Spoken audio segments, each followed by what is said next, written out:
Poison. They went through different processes so Jake could understand the sense behind the malefic viper's skill. Some parts were unusual, like when they joined fingertips, an action that helped Jake gain the touch of the malefic viper skill, even though he didn't quite understand how it worked. The training didn't stop there. Jake unlocked the scales of the malefic viper skill, allowing him to temporarily turn parts of his skin into scales for better protection. Using blood, he gained the blood of the malefic viper skill, which let him make his own blood poisonous for different uses. One of the more difficult lessons involved Jake eating poisonous mushrooms. This earned him the palate of the viper skill, which helped him detect poisons and build immunity by consuming them. After all that, Jake moved on to mana control. He spent long hours meditating in one spot, focusing on expelling and condensing the mana around him to move the rocks nearby. Dusk Leaf guided him through it, explaining that focus control and understanding his mana affinities were key. After some time, Jake managed to lift and move the rocks a little, but eventually they dropped as he collapsed from the strain. Dusk Leaf, watching Jake on the ground, commented that collapsing only twice in 18 days was impressive, considering Jake's low grade of being. Jake got up, still frustrated, complaining about how he hadn't been able to level up during all this time. Hearing that, the Viper told him that if leveling up was what he wanted, he had something special to show him. They soon stood in front of a giant barrel filled with swirling poison.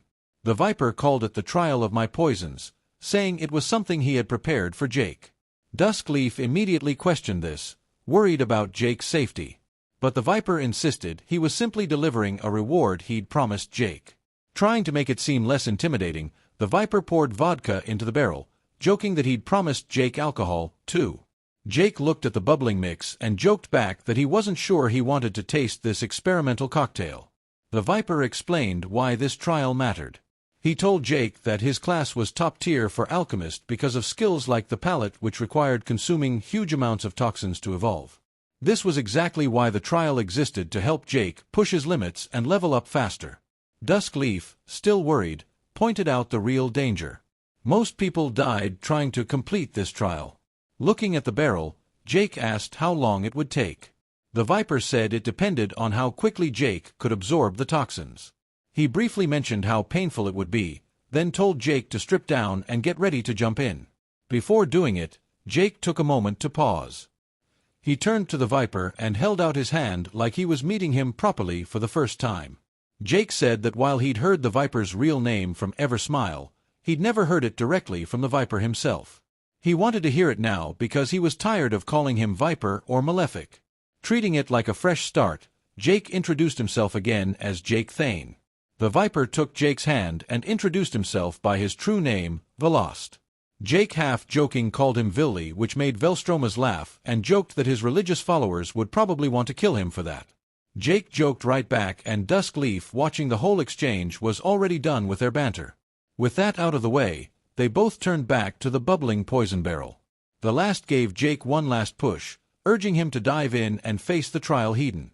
Standing at the edge of the barrel, Jake took a moment to steady himself before facing what lay inside.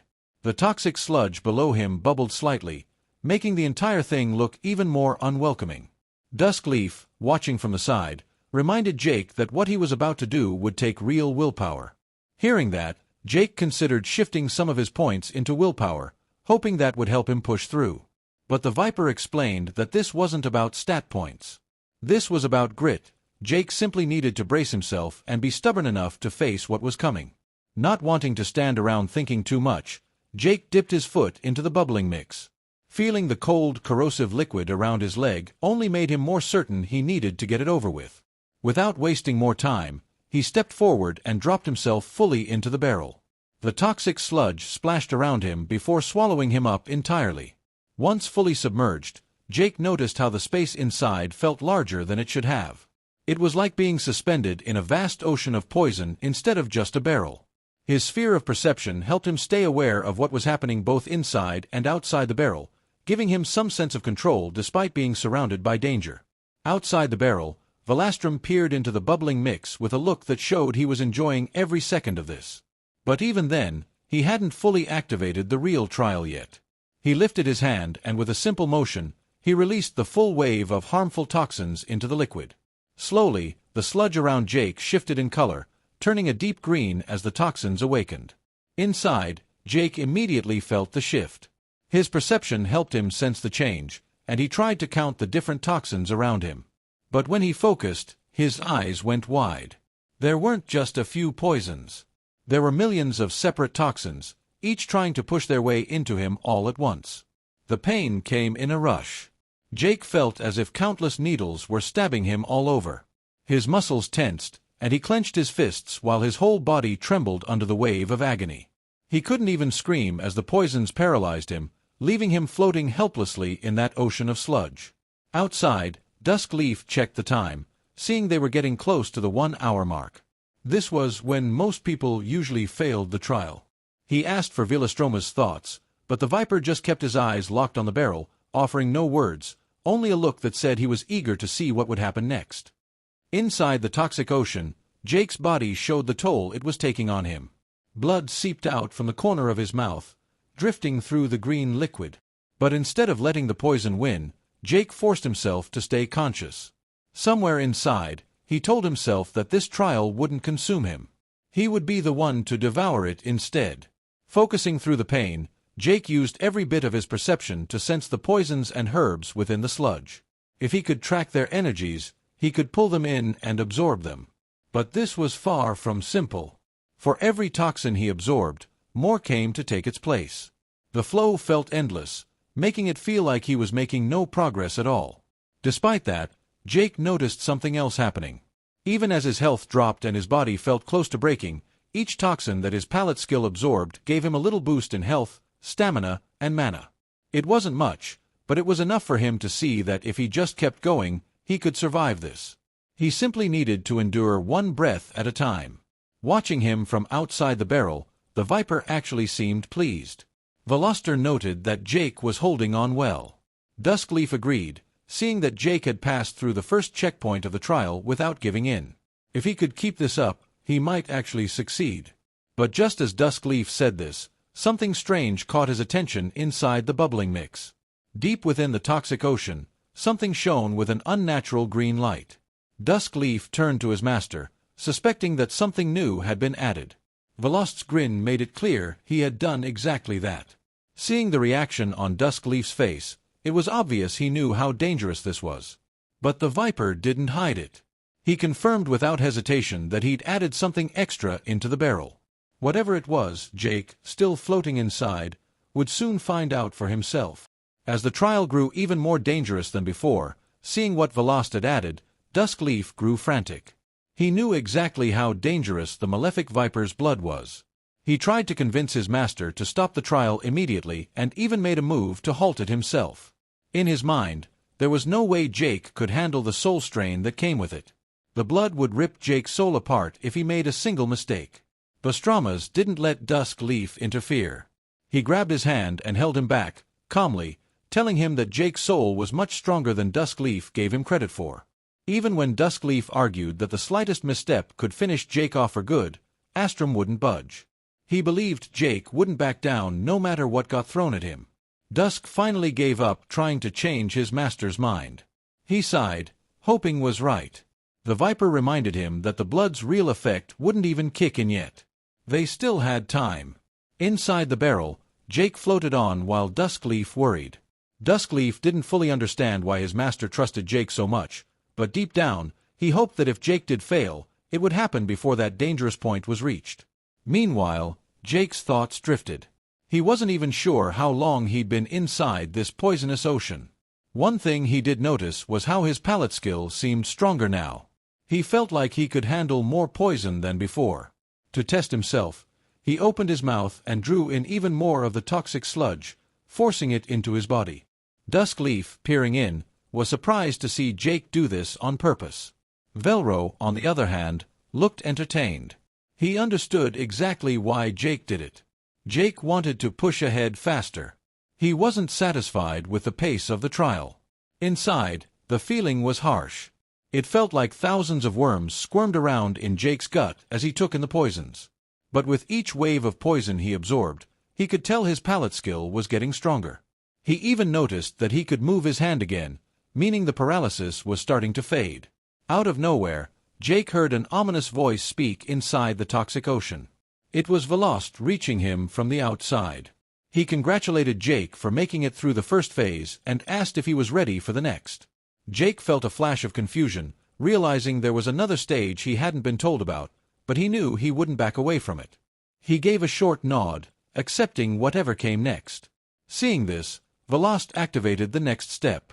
His blood's power surged through the liquid, turning it an even brighter, more dangerous green. Jake watched as the glowing sludge moved towards him. He didn't even have time to brace himself before it pierced right through his body. A wave of pain and confusion hit him. His body felt like it melted into the green liquid, dissolving into nothing but goop. But then Jake's eyes snapped open. He realized that somehow his mind had been pulled somewhere else. He was now standing in Deadliest's realm. Yet at the same time, he could still feel his physical body floating inside the barrel. His awareness was split in two. Turning around, Jake saw something massive in the distance. A huge dragon-like creature was there. Its wings spread wide as it lifted off the ground and came toward him. When it landed nearby, the force shattered the ground, sending dust and debris into the air. Jake stayed calm, standing firm as the dust settled. He asked what the creature was. From behind the cloud of dust, a voice answered him. It sounded confident, almost familiar. As the figure stepped forward, Jake saw it wasn't the dragon anymore. A human-shaped figure emerged, and he realized that the voice was his own. Before him stood another version of himself. But this version looked twisted, covered in scales with green eyes and wings like Deadliest. The greeny Jake looked at him with an unsettling grin, asking what the normal Jake thought of this new form. Standing face to face with this new version of himself, Jake took in the details. The alternate version had scales covering his body, wings stretching out behind him, and sharp claws on each hand. The green eyes matched the energy of Deadliest. This version seemed to show off the form proudly, asking if Jake saw it as an upgrade. Jake gave a reluctant nod, but inside he couldn't help but cringe. Hearing his own voice sound like that unsettled him more than he expected. His eyes dropped to the sharp claws on the other version's hands, and he wondered how someone like that could even hold a bow properly. The alternate Jake didn't hesitate to prove it. He conjured a bow and arrow out of thin air, showing that his claws weren't a problem at all. In fact, he explained that the claws could change shape, making them even better suited for archery than normal hands. With the bow ready, the winged version drew back the arrow, energy flowing around him like the same venomous power that Deadliest used. When the arrow was released, it carried that energy with it, slicing through the air until it exploded far off in the distance. The blast was massive, leaving both Jakes watching the aftermath. Jake had no words at first, just seeing how much raw force that shot carried. Inside, though, he couldn't help but compare it to the king of the forest. He realized that this version of him made that old threat look small. Curious about why he was even brought here, Jake asked the alternate why this place existed. The scaly version only laughed at him, finding it funny how his old self still needed reasons for everything. But then his tone changed. He told Jake that this vision was a glimpse at what he could become one day. The wings spread out as if to add weight to his words. Embracing the power of Vastramas, the malefic one, was the path to all this strength. But Jake didn't feel right about any of it. He noticed how the alternate called Vastramas the malefic one in a way that felt obsessive. Something about it was off. Jake called him out on it, saying he sounded like a fanatic. The alternate didn't deny it and didn't see any problem with it either. He spoke firmly about Deadliest's power, saying it was foolish not to accept it. In his eyes, the Viper was the highest example of what they could be. Jake stayed cautious, knowing that nothing ever came free. He asked what the real price was behind all this power. The alternate explained that the cost was simple. Choosing this path meant cutting away every other possibility. He didn't see it as a loss. He had made a choice and stuck with it, accepting that there would always be beings above him for now. He believed the results spoke for themselves. He had gained a unique class, a new race, and skills that were stronger than any human could normally have. While he lifted chunks of the realm's floor around him with just his energy, he declared that reaching the level of a god was only a matter of time with his power. For him, that was worth any sacrifice. Then he looked at Jake, wanting to hear what he thought now. Jake stayed unimpressed. He didn't believe that following a preset path was the only way. He made it clear that he wanted to carve his own way forward, even if it was hardered. The alternate shook his head, calling it a waste of talent to stumble around blindly when they could just walk the Viper's road. Jake could see his point. There was comfort in following a clear plan, and the promise of power was real. But it wasn't for him. He rejected it outright, saying he'd rather trust his own instincts than surrender himself to someone else's plan. Hearing this, the alternate grew annoyed. He thought Jake's decision was foolish, throwing away guaranteed strength for the uncertainty of doing it alone. Jake shot back that they'd always done things their own way. That made the winged version of Jake angry. To him, Jake was throwing away everything. He demanded to know if Jake really believed he could reach godhood by himself without help. After hearing the winged alternate question, Jake just shrugged. He admitted he didn't know for sure, but he'd give it his best shot. He made it clear that while he'd learned from Velastrom, he wouldn't become a copy of him. He wasn't interested in being anyone's second-rate version. Seeing that words wouldn't work, the winged Jake decided to force the choice instead. He raised his bow again, energy swirling around the arrow, aiming straight at Jake. This was meant to be the final chance. Our protagonist was to choose the Viper's path or be taken by force. Jake didn't flinch. He just told his other self to hurry up and get on with it. He wanted to return to his real body already. The casual response only fueled the alternate rage. Gritting his teeth, the winged version let the arrow fly. It shot forward, carrying its deadly energy until it collided with a thunderous blast. But when the dust settled, the alternate was shocked to see Jake still standing. He'd stopped the arrow before it reached him, snapped it like it was nothing, and reminded the alternate that although they came from the same route, they'd become different long ago. Jake brought up the memory of the Viper painting. Back then, he dreamed of fighting the dragon and winning, not following it like a loyal pet. He told the alternate version straight that he'd never settle for being anyone's imitation. Before the winged Jake could react, Jake appeared right behind him and struck him in the back of the head, pointing out that if his other self hadn't strayed so far from who he used to be, he'd have seen that attack coming. The alternate tried to run, but Jake didn't let him. He leaped ahead and smashed him down into the ground with a solid hit, pinning him there. Jake knew then that his intuition hadn't once warned him about any danger. He realized this was all in his own mind, a pocket space inside himself. So, it made sense that he had full control here. With the alternate grounded, Jake said that this version was just an incomplete shell, a possible path that didn't even have the real bloodline. He made it clear he'd rather walk his own road and see how far he could go on his own. Even then, the alternate asked one more time if Jake really wanted to give up the malefic Viper's path. Jake told him he wouldn't abandon it entirely. Instead, he'd use it, learn from it, then branch off to make it his own later.